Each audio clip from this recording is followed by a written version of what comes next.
What's up, everybody? Today we got another Marvel Crisis Protocol video. And this time we're going to talk about M'baku. And his panel to play has finally been revealed. He was revealed a couple of days ago in a live stream, but I didn't feel like reacting to it at that point. I would like to wait for the panel to play. It's just easier to read and better for me, and I would just rather do that. And also, we also got Cosmic Ghost Rider's Tactics cards revealed, and we're going to go over those today as well. But if you guys can, do me a favor, like, dislike, comment, subscribe, do all those things y'all got to do. And, of course, I'm going to have more Marvel Crisis Protocol content. I know I've been a little lazy lately, guys. I've just been so busy, man. Like I said, I'm in the process of getting married. I've been busy with that. I got to take care of things like that. I've been playing other games and everything. It's just, my life's just a little bit more busy now, guys, and I apologize. And I haven't been playing as many games lately with Marvel at all. It has nothing to do with Marvel. It's just timing and life and all that stuff. That we're gonna get back to it. Once life gets back in order, we'll get back to it, and we will have a wonderful time on Marvel Crisis Protocol. Okay. I'm also thinking about doing monthlies on TTS. So stay tuned for that. That's going to be open to everyone. I'll do a YouTube video on that or whatever and talk about details and just, yeah, I'm thinking about just doing monthlies, honestly.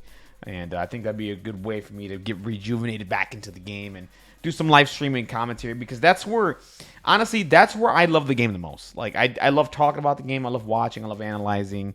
And, just giving my thoughts and all that stuff. That's the most fun I have in Marvel. Granted, playing is great, but the conversation and, like, talking to your opponent about strategy and what you could have done here or there, or, like, trying to predict people's next moves is something I like to do.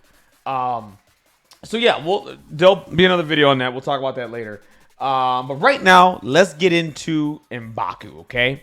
So, M'baku, he's a Wakanda player, new character for them, and they haven't had one in a really long time. So I'm really happy that affiliation is going to get fleshed out as well. So that's pretty good.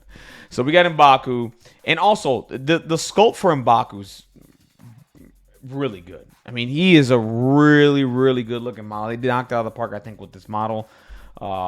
He's gonna be really fun to paint. I can't wait to get him and just paint him up and just have a good time. And he just looks like a phenomenal model, man. And AMG always knocks out of the park with their sculpts. So I mean, there's a few that are like whatever, but most of the time they knock it out of the park. So yeah, really good looking model, really good stuff here. So let's get into the stats here. 4-2-4, so above average on physical defense, above average mystic, below average on energy. Little concerned with that, just due to pay to flips on spider portals and stuff like that. I think you'll have a struggle there, to say the least. And on top of that, with energy attackers, like Star-Lord, and I can go on and on, with other energy attackers that can really, really take advantage of his defense there and just drop him as fast as possible. I'm kind of concerned about that energy defense there, but his physical and mystic are really, really good, and it's pretty good. He's 7 health, so he's got a lot of health on this side, and that'll help him a lot. Even having 2 energy defense dice, 7 health is a lot to chew through for a character sometimes. And so you should be surviving a little bit longer on the table than other 4 threats, that don't have the 7 health. 6 health is a pretty good number too, and sometimes that 6 health characters are kind of hard to drop sometimes. So 7 health, goes a long way. Trust me, it does. So that helps him out there with the, kind of a little bit with the energy defense dice being so low. So yeah, that's really good. He's a 4 threat. Again, like, we're seeing a lot of 4 threats this year. I feel like AMG took it personally with 4 threats, and we've seen a lot this year. And I feel like there's a resurgence in that area, so that's really good. Size 3, so he's a big boy and he moves medium. Let's get to the attacks here. So he's got knob carry. I hope I'm saying that right. Knob carry. Range 3, so really, it's a physical attack. It's range 3, so it's a far distance. 5 dice, no power cost. After the attack is resolved, he gains particle damage dealt. Standard for most gainers out there. So builders. I said gainers. I'm just really tired this morning. Builders. So that's really good. On a wild, before damage is dealt, this character may advance toward the target character small. So he has a built-in way to move on a trigger. So that's pretty cool. He can just go towards someone and just, if he wants to close a distance and do his spender, which we're going to get into here in a second, that's really cool. And that's really nice. It's on a wild trigger, so if you can, find a way to get a reroll or something like that with this attack, you can probably get this a little bit more efficiently. And reposition M'baku in a better position and all that stuff. So that's really cool. On a crit is a push. So before damage is dealt, and this is key. So remember, before damage is dealt, the push is guaranteed. Okay. If it's after the attack is resolved, it is not guaranteed. Okay. So the fact that this is before damage is dealt, this is a guaranteed push on a character if you get the crit result. Now, granted, crits are 1 out of 8, but like I said, if you have built-in rerolls, like a certain leadership, Wakanda, right? You can fish for the crit, right? And roll and see if you get it. So he just needs help. He just needs help with the consistency, right? If you're just rolling flat dice, you're probably not going to get this. But I mean, you are going to get it, but it's not going to be likely, right? Because it's just 1 out of 8. But if you have a built-in reroll, you increase your chances from there. So that's pretty cool. So before damage is dealt, this character may push the target character way small. Another detail: there is no size restriction on this push. Okay, no size restriction. He can push Dormammu. He can push a Sentinel. He can, here's what's funny about him pushing a Sentinel. I was watching a local play the other day, and they were playing Wakanda and the Sentinels, and he was like, I can't push any of the Sentinels away. This is kind of annoying. And I was like, yeah, I know. Like Shuri and Black Panther were trying to push away the Sentinels, and he just couldn't do it because they don't have anything that can rearrange any of those characters. It's a really hilarious matchup. If you ever want to have a good time with MCP, play Sentinels into Wakanda, and you'll see what I'm talking about. It's kind of funny. But yeah, so he can push around Sentinels. He can push around the big boys. Get them off of points and so that he can win those points and all that stuff. So that's really good, man. That's really, really awesome. And granted, it's on a crit, but you get it. You're having a really good day. Wrath of the Jabari. Let's get to the spender. Range 2, and this is what I was talking about, the pursuit, right? You do the range 3 builder. You roll the pursuit. You move towards, and now you can do the spender. Okay. So range 2, 8 dice. Very healthy dice pool here. 4 power cost. Before damage is dealt, if the target character is size 4 or less, you may throw the medium. This is huge. This is really good. And again, this is guaranteed. And it is before damage is dealt, so it's before you roll the damn dice. You can throw a size 4 or less character, so you can throw the big boys like Malekith, Hulk, Juggernaut. Oh, I think you can. Juggernaut. The helmet thing, whatever. I think you can. It is what it is. So the point is, you can throw size 4 characters, medium, which is huge. And on their characters are taking collision damage, or you're repositioning the big boy in another direction, right? And just giving them not really good choices. That's really good for 4 power cost. Sign me up all day for this. Okay, so that's really, really slick. On a wild hit, Avalanche. After this attack is resolved, this character may advance small. It may then make a knob carry attack targeting a different enemy character. Now, this is where, having those leaderships that can help you with rerolls and all that stuff. I mean, to pull off this trigger. Now, granted, with 8 dice, you should probably get this trigger. Not as consistently because wilds are 1 out of 8, right? But if you have a built-in reroll or something like that, you can just help it out a little bit, right? Or built-in rerolls, you can help out. That's where Shuri will come into play right behind M'baku. And Shuri could just help him out with rerolls and all that stuff, along with Black Panther's leadership too. So this attack is really good. I'm a huge fan of this spender. I would love to pull this off every single time if I can. Because this attack is really good, guys. This is really, really good. So yeah, really 2 really good attacks here. Having a sizeless push is sick. So that's really, really good. He has the leadership. So Wakanda is getting another leadership. Blessed by the Gekri. Once per turn, when an allied character is contesting an objective token and would be pushed or placed by an enemy effect, roll a die. If the result is a crit wild block, the character is not pushed or placed. This is just me. This is a 3 out of 8. This leadership here, you see this? This hasn't worked out well for Winterguard. Personally, I think this should have been a 50-50. Because right now this is 3 out of 8. And I know people that have used Winterguard or have played against people that have used Winterguard either never pull off the leadership or just forget to use it sometimes. Because the chances are low. I think for something that you want to, for a leadership you want it to happen, I think it should be 50-50. It should be hit crit wild, honestly, or something, right? This should not be a 3 out of 8. Granted, you can roll the dice and you get it, cool, but I'm telling you right now, you're probably not gonna get this as likely as you think you are. And that's just my humblest opinion. I think this is where this leadership falls short. It's not that I think it's bad. I just think that the chances of you pulling this off are low. Um, and maybe you can have a game where you pull this off all the time and hey, you rolled really well, right? But if you just made it a 50-50, would this make this broken? No, I don't think so at all. Just my opinion, right? I mean, it's not like this stops throws or anything like that. This just stops places and pushes. And pushes are pretty damn good. I'm just saying it doesn't stop throws or anything, so why couldn't this be 50-50? That's just my opinion on it. I think it's a good leader. I think the text and everything that this does is good. I think the how often you're going to get this is bad, is what I'm trying to get to. Not bad, just not good enough. And I think this should be, I'm just going to be honest with you, I think this should have been hit crit wild. Just my opinion. Additionally, once per turn, when an allied character makes an attack, if there are one or more results in its attack roll, it may change one die result to a hit. This is pretty cool, right? So then I love this second part of the leadership. So like reading this second part here actually makes me want to play this leadership a little bit more.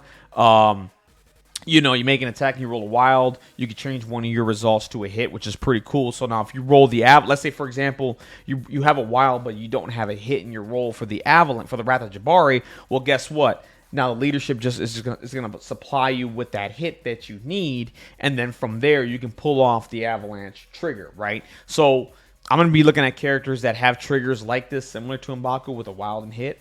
And I'm going to try to see if I can maximize on that, right? So, like, the second part of this leadership is pretty damn good. So that's just my opinion there. Strength of the White Gorilla, 2 power cost. Choose an interactive terrain feature size 3 or less. So he has a terrain throw. He doesn't have a people throw. His people throw is in the attack. And going forward, I think this is the right approach to handling throws. Granted, I think superpowers should have throws. But we've seen people throws are like they've always been strong and they're a really good control tool, right? Very good. And I think handling them in attacks now is probably the way to do things. Just my opinion. And I think that's a good way to do it. So they gave him a terrain throw here, which is pretty solid. It's only 2 power costs and a size 3 is nothing to sniff at. So, and you throw it medium. Medium is a long distance. So he's got a built-in terrain throw, which is pretty good. Chieftain of the Jabari. This character cannot be pushed or advanced by physical or energy attacks from characters of size 3 or less. This one I can care less for. I don't know why there's a size restriction on this, to be honest with you. Just my opinion. I mean, that means Juggernaut can still bully this guy. That means Hulk can still bully him with pushes, because they're size 4, right? And I just think this should have been size. There should be no size restriction to this, but there is. We'll see how this goes. I don't know. Granted, that means size 2 characters, size 3 or less, cannot be pushing him around, which is pretty cool. So they can put him on a point. They have to put a big boy into him. I think what they're trying to do with this, and I just thought about this, they want big boys to go into this character. I think they want this character to deal with big boys. And as I keep reading this, it's like, yeah, okay, wait a minute. Size 4 characters can deal with you and push you, right? And advance you. But anyone that's not a big boy can't, right? So they want this character to deal big boys, but they just want that interaction, I think, and I think that's what they're going for. And if that's what it is, I mean, they succeeded there, I think. This character does not suffer damage from collisions with other characters. That's really good, and he's immune to stun. I think he's got a really good kit. I think the one drawback here is this leadership. To be honest with you, I've never seen this used effectively with the crit wild block. That's just my opinion. I think it should be hit crit wild. It should be 50-50. But the other part of this leadership is pretty damn good. His attacks are pretty damn good. He's got good defenses outside of energy. He's got a good health pool. He's size 3. I like everything. I like this character a lot. I like Mbaku a lot, and it makes me want to play Wakanda. And maybe when this character comes out, maybe I'll start playing Wakanda, right? I mean, this pulls me in. This mounts me to want to play the affiliation. And I really like what they're doing here. I really do. I like this character a lot. And I want to put him on the table and see what I can figure out. Let's get to the injured side right quick. Health 6, so he goes on to health. Anything changes here? Everything's the same outside of the health change down to 6. So that's M'baku in a nutshell. Let's get to Cosmic Ghost Rider's Tactics cards, okay? This is what we're here for, right? We got M'baku. Let's get to Cosmic Ghost Rider, who I think is going to be a menace in this game. Galaxy's greatest. Guardians of the Galaxy. Up to 4 injured allied Guardians of the Galaxy characters may spend 2 power each to play this card. Characters that spend power to play this card gain a big dumb hero token. A big dumb hero token? Really? That's funny as hell. Characters with a big dumb hero token add 1 die to their attack roll and defense roll. That is pretty good. For the Guardians of the Galaxy, that's a really solid tactics card in my opinion. Oh, look at my boy Zach Cohen in here. Dropping some knowledge here. The timing of the psychosis took... Oh, man. I got to read this later. All right, so... Oh, Zach. He's one of my favorite people out there. But shout out to you, brother. He really is. So this is really good for Guardians of the Galaxy. They already have built-in rerolls. This just makes them more consistent on offense and defense. They have to be injured characters, so they have to be on their injured side to get this ability. So this is basically like a late game kind of card, which I think will help them out a lot. So if they're all injured, okay, now they have priority. They just play this card, spend their power, and then they can get this one big dumb hero token, and that's pretty funny as hell. One big dumb hero token. That's hilarious. And they get 1 attack. I mean, they get an extra attack roll and they get an extra defense roll. That's pretty damn good. So really good card. But I think it's just mostly like a late game kind of thing. All right, it's time travel. Don't ask. Oh my god. There's another Cosmic Ghost Rider card. Unaffiliated reactive. During a cleanup phase, after victory points have been scored, an allied Cosmic Ghost Rider that is not contesting an objective token may spend 5 power to play this card. Now, if you guys remember, Cosmic Ghost Rider has issues with playing the objective game because of the psychosis token that he has. So this is going to be pretty easy to pull off, to be honest with you. So like, all you have to do is not have him on a point, and you can just play this card. Spend 5 power to play this card. Okay, Cosmic Ghost Rider may advance medium toward an objective token you are not securing, which is pretty damn good.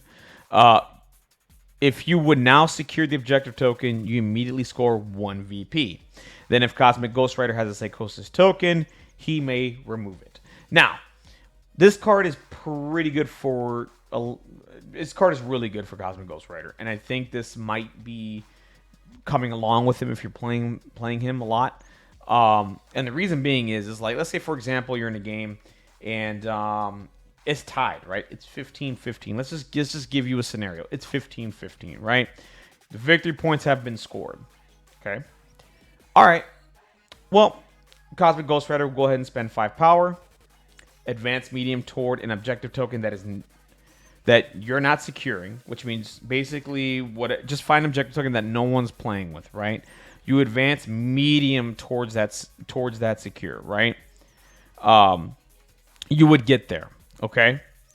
If you're now securing that token, now that point is yours. So let's give an example. So you're tied 15-15. Points are scored. You're thinking you're going into round 6 or something like that, or round 5 or whatever the hell is going on, right? Everyone's securing an objective token, right? But there's one behind you, right? There's just one behind you, and your opponent, right, is on his injured side, okay? And he's holding that secure, right? If I'm reading this correctly. Yep. So let's just say your opponent has an injured character on the secure behind you, right? That's the one point you need to win the game. You just go ahead, advance towards that. Now, granted, you have to be healthy to do this. This has to be a healthy Ghost Rider, right?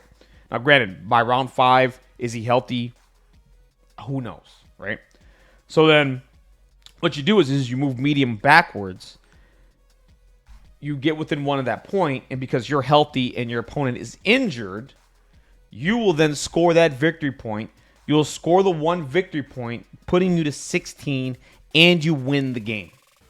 Like, that's a pretty damn good card. That's really good, right? To give you that extra point lead that you need, that is really good, right? And you just have to go towards a point that you're not securing. And this card is really good. I mean, in my opinion, I think it's really good. It's a fun card to play. Do I think it's like tied to Cosmic Ghost Rider? I don't know, right? I think you have. I think it's solid, man. For a character that's not playing the objective game, if he's doing his job and doing what he needs to do, and he can like secure a victory for you or put you at a point lead going into the next round, like it's pretty damn good. And I'm a fan of it. And it removes the Psychosis token too, by the way. And this is all during the cleanup phase. You can just roll the dice, and there's a lot of crazy shenanigans going on with that. So I like this card a lot. Give me your thoughts down below in the comment section. What do you think about this card right here? I think this card is solid. All right, Servants of the Titan. This is the whole Black Order thing because I think Cosmic Ghost Rider is going to be Black Order, I think. Affiliated. So we'll find that out later when the affiliation docs come out. During Cosmic Ghost Rider's activation, any number of allied Black Order characters may spend 1 power to play this card. For each power spent to play this card, roll 1 die. For each crit, hit, wild, and blank in the result, which means you're likely going to get this, Cosmic Ghost Rider deals 1 damage to an enemy character within 3 of him. For each fail and block in the result, Cosmic Ghost Rider suffers 1 damage and gains 1 power. So there is a drawback, but it's 1 out of 8. Right? Oh, well, it's 2 out of 8. I'm sorry. You're more than likely going to be pulling this effect off, and you're going to probably doing some chip damage to characters that aren't going to like this. So this is really cool. This is a really nice card. Something for the Black Order to play, and the fact that they're getting somebody affiliated is pretty cool as well. But yeah, guys, that's it for me, guys. My reaction of the Tactics cards for Cosmic Ghost Rider and M'baku. Give me your thoughts down below. On all these Tactics cards and M'baku and in general. What are your overall thoughts of these characters and these Tactics cards? I'm really excited for this July release that's coming out for Cosmic Ghost Rider and M'baku. So I will be purchasing both these boxes, and can't wait to get them on the table and just get back to playing some Marvel again. And I'm excited. I'm really excited. I'm genuinely happy. With everything that I'm seeing here, and it just rejuvenates me again. You know what I mean? But yeah, if you guys can't remember, like, dislike, comment, subscribe. I'm trying to get to 1,000 subscribers. You guys can help me out get that. I really would appreciate it, and I really would love that. And I'll catch you guys in the next Marvel Crisis Protocol video. Okay, you guys take care. Have a wonderful, blessed day. Keep playing Marvel.